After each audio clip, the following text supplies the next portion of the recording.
Hello gamers, Mage Hammer here for another edition of Tonight on Mage Hammer's Game Table.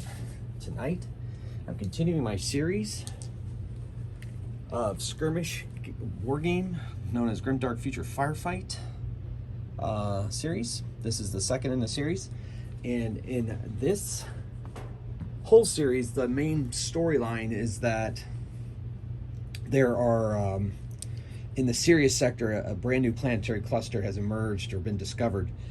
And several of the factions are trying to explore those planets to find resources and to help continue their survival and their battles against all the other factions in the Sirius sector. So the first one was the Orc Marauders versus the Human Defense Force. We're gathering resources, and now this one we shift to another planet, and it is the High Elf fleets versus the Machine Cult. So they've come together trying to grab up some resources to take with them and to gain the upper hand on the others. So I have my three objectives. I'm using the scenario relic hunt from the core rule, the advanced rules. I also am using one of the kitchen table rule set where ranges are halved on my smaller board. I'm playing on a 30 by 22 skirmish board here, and whoever has the most relics at the end of the battle wins. There'll be 4 turns. If you don't know what Grimdark Future Firefight is, or Grimdark Future, One Page Rules is the name of the company. I suggest you do a quick internet search. I think you're going to like what you find. It's pretty exciting. I really like it for a lot of different reasons. Like I said, I think I'm putting together a video about why I like it, just like Tabletop Minions did. I may be working on that, but right now I'm trying to get these battles out because that's where the fun is, right? Battles are where the fun is. So, without further ado, the High Elf fleets and the Machine Cult have converged upon this portion of a planet, and they are now trying to get hold of these alien tech / relics / resources to fuel their battles. So let us begin. We are round 1. Okay, so we'll roll off. Sue goes first. I pretty much deploy them on my own. I put down the relics myself, and then I like to roll off. Sue goes first on camera. Looks like the High Elf fleets will be going first, so they'll have first activation. Grimdark Future Firefight uses a alternating activation system. So we're going to move one of these guardians. He's going to go up, over, and down, and he's going to collect a relic. So we're going to do that. He went over that terrain. He can move up to 12 inches and not do anything, and not shoot. But he could pick up that relic, and so he has it. Now he is activated. A little blue token indicates activation. All right, so then we switch over to the Machine Cult, and we have a Shock Priest. And with the kitchen table rules, the range on his Shock gauntlets is 6, so I'm going to move him 12 behind cover here, or less than 12, but you know, and get him behind cover so that he can move out and try to take back that relic off of that guardian there. This guardian is going to take the high ground here, and oh man, he just can see the head of that Shock Priest. He has massive cover, so I am going to take a shot. I move less than 6 inches, and so he's going to take a shot. The Guardians have defenders. His shard gun only has a 6-inch range, so I guess I will not be shooting. So instead, he's going to go to the edge of this. I'm going to make a full move, go to the edge of this, and get ready to go try to take that objective for his own uses. All right, back over to the Machine Cult. So the Machine Cult Destroyer Cyborg is slow, So he has -2 inches when he advances, -4 when he rushes and charges. So he will only be going 8 inches, but that might be enough, especially with his treads. Oh, it's going to be close. Normally, objectives can be picked up, or objectives are controlled if you're within 3 inches. But for this version of the game I'm playing, I'm ruling that they have to actually make contact with the objective to pick it up. So he has moved his 8 inches. And that's all he can do on this round, this activation. So now back over here, I'm going to send out my Wraith suit. The Wraith suit has a Wraith cannon. It only has about 6-inch range as well. So I'm going to put him right here, getting ready to go kind of take out what he needs to take out. But that is also going to expose him. See on this camera there? Pretty close. If not, he's behind this mausoleum. Now we're going to move on to the machine cult, and we're moving the cult ranger, who has an arc pistol, only has a 5-inch range. So we're going to move him into this tree. Well, actually, he can come he'll take the objective.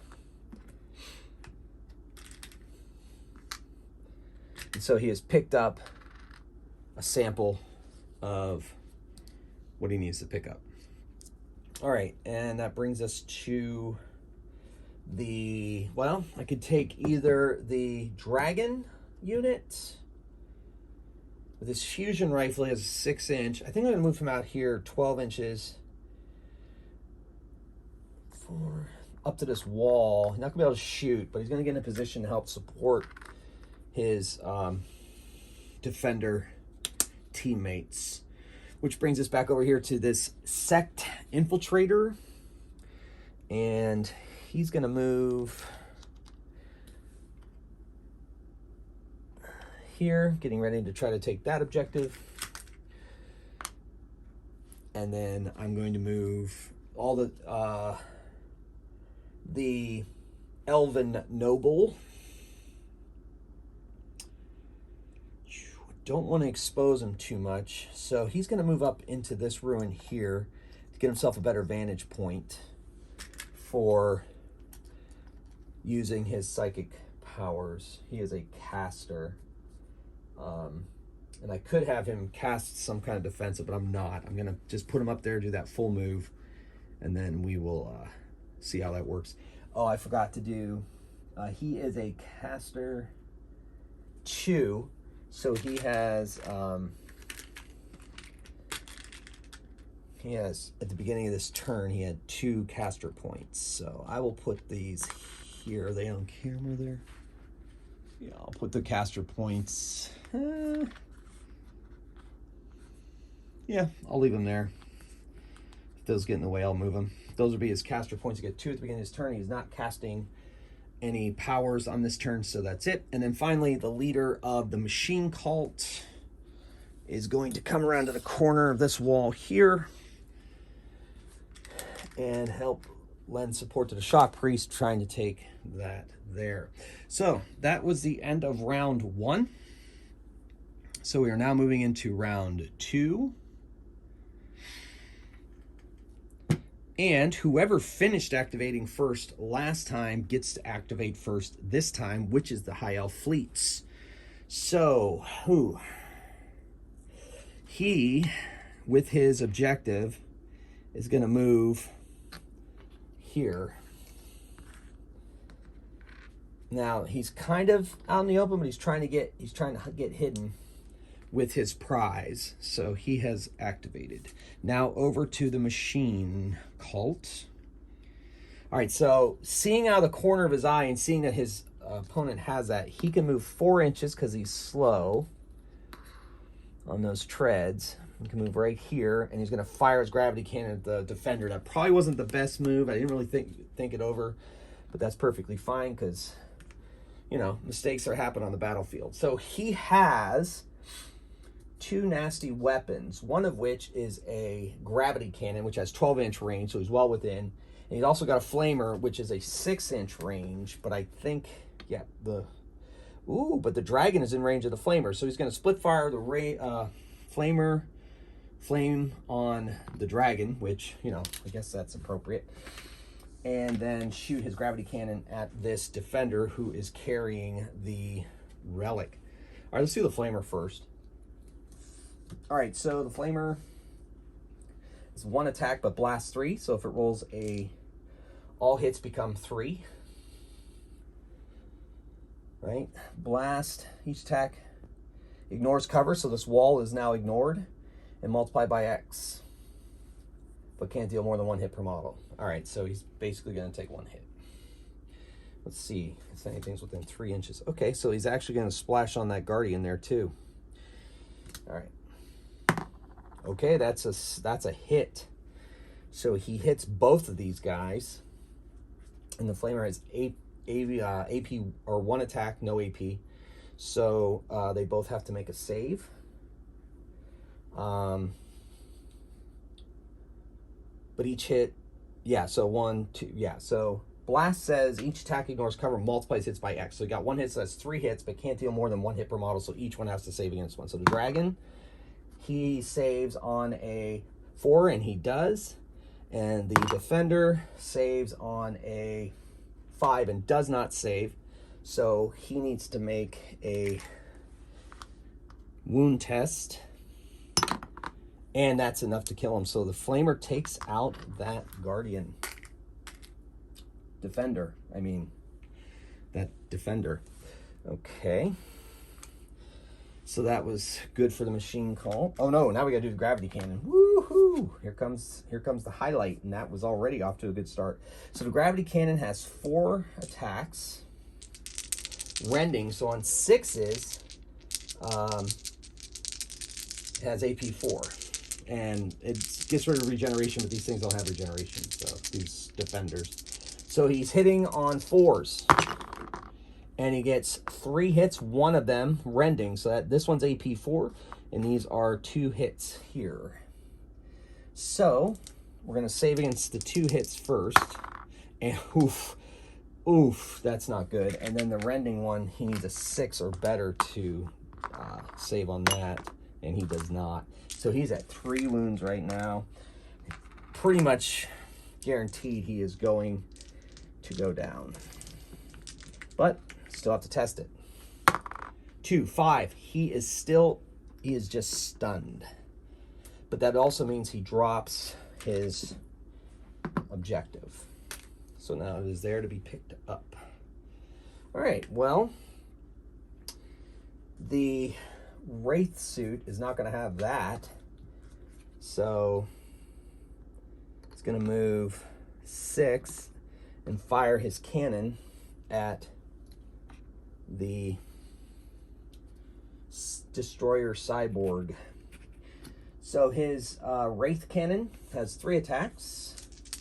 He hits on 3s, AP 4. So he hits all 3 hits at AP 4. The cyborg, destroyer cyborg, has a defensive 4. So that's basically he needs 6s. And he gets no 6s. So that's 3 damage. He is tough 3. So he has 3 wound tokens, but that's enough to take a wound test. And if he rolls a 5 or a 6, he's out. 4, he does not. He is stunned with 3 wounds. Okay. So vengeance for his friend. All right, so now back to the machines. The ranger is going to go into cover with his prize.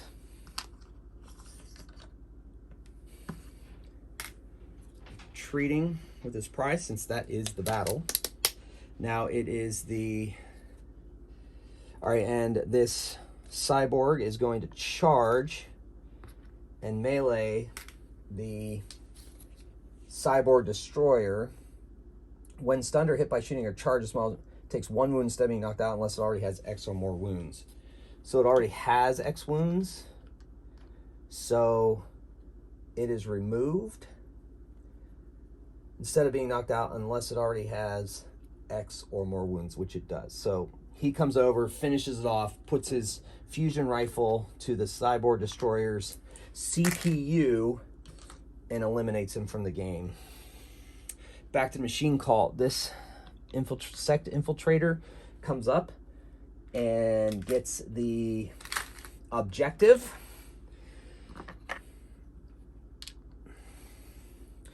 So it's 2 objectives to none, really. Back here, so he got 2 more casting points, and he is going to do. Now, for psychic powers, I'm doing regular range instead of weapons. So but he's still going to move. He's going to move 6. He's going to target that guy with you do it before attacks. He is going to use 3 spell tokens to get success on a 3-up. And he casts it. So the destroyer power hits it. It takes 2 hits. He has a defense of 4 and fails both of them, getting 2 wounds tokens. And now he has to make a test because he is not tough. Ranged attacks have a -1 on him, but that does not count as a range attack. So he has to make a test, adding 2 to this. He is okay stunned, but that also means he drops the objective. So put that down there. Falls to the ground. And he still has his 2 wound tokens.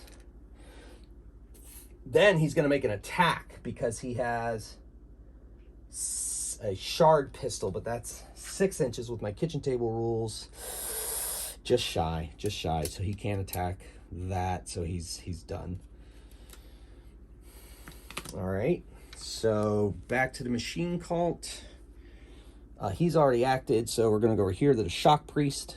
Shock Priest is going to move 6 inches up this hill. And he is going to target, well, what's his gauntlets? Gauntlet is 12 inches, yep. So, yep, I'm going to say that's hit. So he's going to take a Shock Gauntlet shot at the Elven Noble. And he gets 2 attacks with that. And it is a taser, which means 6 are multiplied by 2. 6s will be an extra hit. And he gets 1 6, so that's 3 hits that the Elven Noble has to save against. No AP. The Elven Noble is going to save on 4+. Saves both. No wounds. All right. Now, all of the High Elf fleets have acted, and there's only the leader of the machine cult. He is going to move. I don't think he's slow either. He is not. He is going to come and pick up the treasure, the resource. And I believe that's everybody is activated.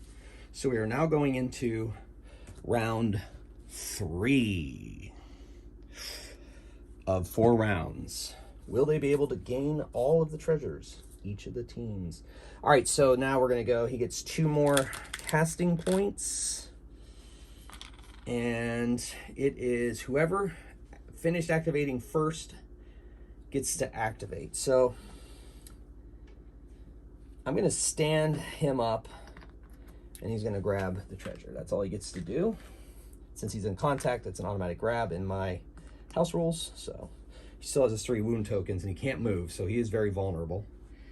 All right, and he has activated. Now we're going to move to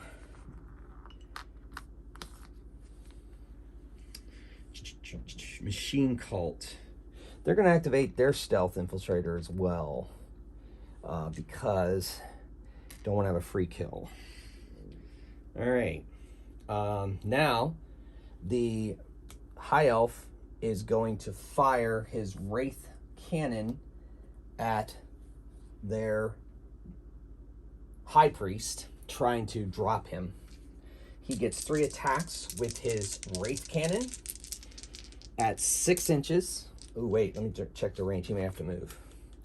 Yeah, he's going to have to move. So he moves in front of this mausoleum, and he fires off.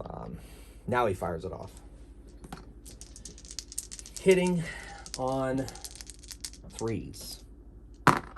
Hits 2 hits, and they're both AP 4. So the High Priest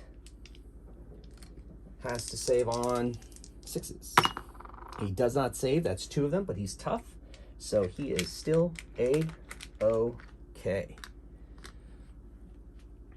All right,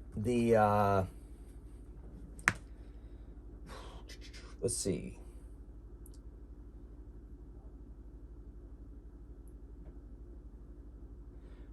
And is stunned. So he does, I'm sorry, he is stunned. No, wait. Is only knocked out on rolls of 5-6. When stunned and hit by shooting or charge, this model takes 1 wound instead of being knocked out. So yeah, so, oh, even if they're tough and they take any wounds, they're still stunned. I see, okay. So he did drop this. I'm not sure I interpreted that correctly on my practice games with other factions. Oh well. Now the dragon is going to charge him, and he's going to do the 3rd wound, which will then make him save on a 5-up. On a 5-up, he dies. So instead, he does not die, but he does take an additional wound. So that was the dragon's action. Or wait, crap. Sorry, everybody. Reverse that. It's their action. So he's trying to decide. He knows that that dragon is close, so he is actually going to move 6 inches and shoot at the dragon. That's what he's going to do. So the Shock Priest has 2 attacks. And he hits 1 hit. The dragon saves on a 4-up. And he saves, no problem. All right, lightning flies around him. Lightning versus fire. So he has activated. Now he's going to charge. He's going to do that damage, which we did already. And he's not picking up the objective, but he has activated. So back to the machine cult. Looks like we're looking at only the ranger, and he knows things are a bit dicey. Even though he has the objective, he's going to move up 6 inches and he's going to fire on that dragon with his arc pistol. 4 inches with the kitchen tabletop rules. He's within range. He gets 2 attacks with that arc pistol and rending, so 6 is an AP 4. Ooh, so 2 hits, 1 rending. Awesome. So he has to save. Let's have him save against a regular one. He needs a 4-up.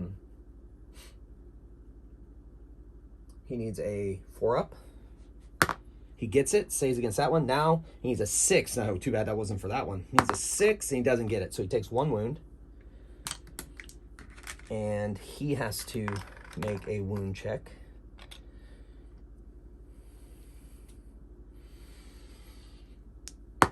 And he is fine, but he is stunned.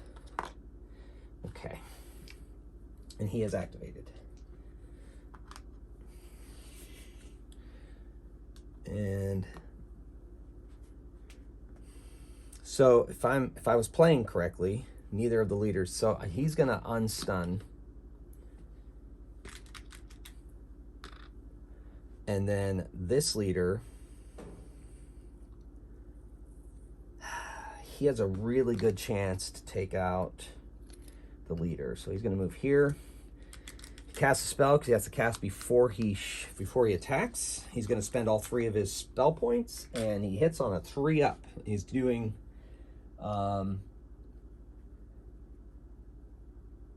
two enemy. He's curse. I could go curse. 2 enemy targets within 9 inches take 2 hits with AP 1 each. So he's going to hit. Oh yeah, so he's gonna hit these 2 with curse, but it's on a 4-up because I'm not using the extra 1 to go. So he activates the spell. We're gonna do the infiltrator first. The infiltrator has to save at AP 1 against 2 hits, and he needs a 4 and he gets 1 even with the -1, so he has 1 more wound. Now he has to make a wound test, and that's enough to take him out. So he is eliminated. At the end of the round, they are going to have to make, no, they're not going to have to make a morale test because there's still more than half of their units. Now, the leader must now make a save. He is defense 4, or I'm sorry, he is defense 3.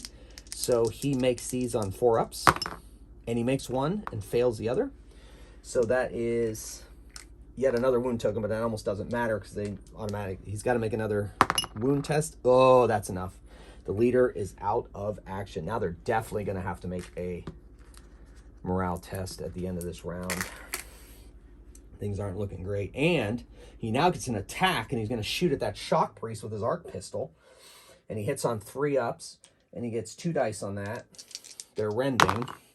Rending, too. Oh, my gosh. So that one's AP4, and that one's normal. So on the normal one, saves. Now he needs a 6 for the AP4. Oh, doesn't get it. He takes a wound. Has to take a wound test. And he is still alive, but stunned.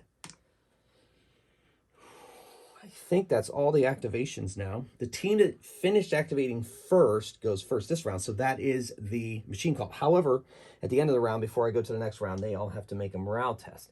So he has to make a quality test. The ranger, his quality is 4.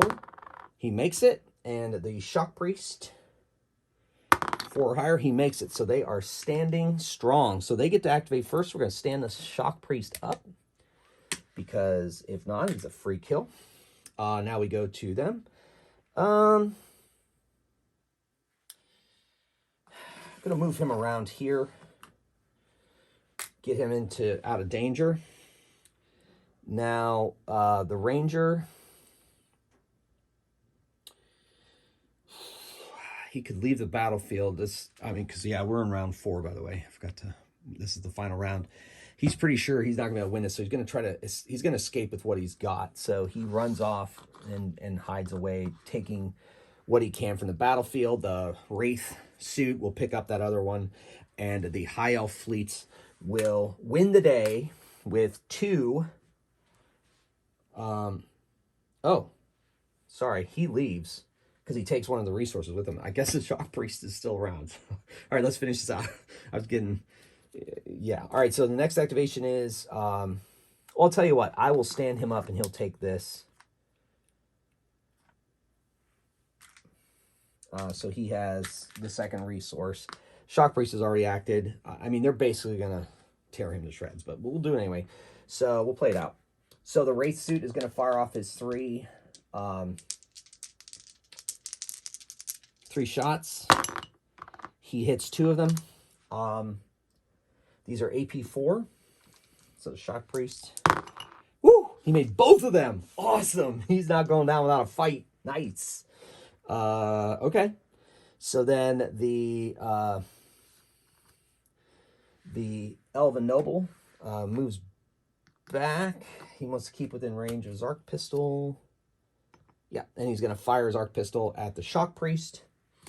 It's 2 dice. Rending. Both hit. No rending. The Shock Priest saves on 5-ups. And he fails both, so he has 3 wound tokens. And he's got to make a test. And that's enough to finish him. He is removed from battle. No longer able to fight. So it does end up the way that the Cult Ranger, who ran from the field, taking his prize with him, ended up. The High Elf fleets win it with 2 resources to 1 for the machine cult.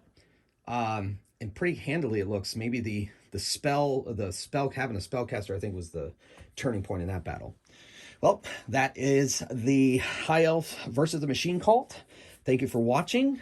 Hopefully you're getting a feel for how this game works. Remember, this is the Skirmish game. They have a much bigger army game as well, which I may end up featuring on the channel at some point. But for now, we're just sticking with their Skirmish game, which is fast, furious fun. So until next time, keep on rolling dice and playing games.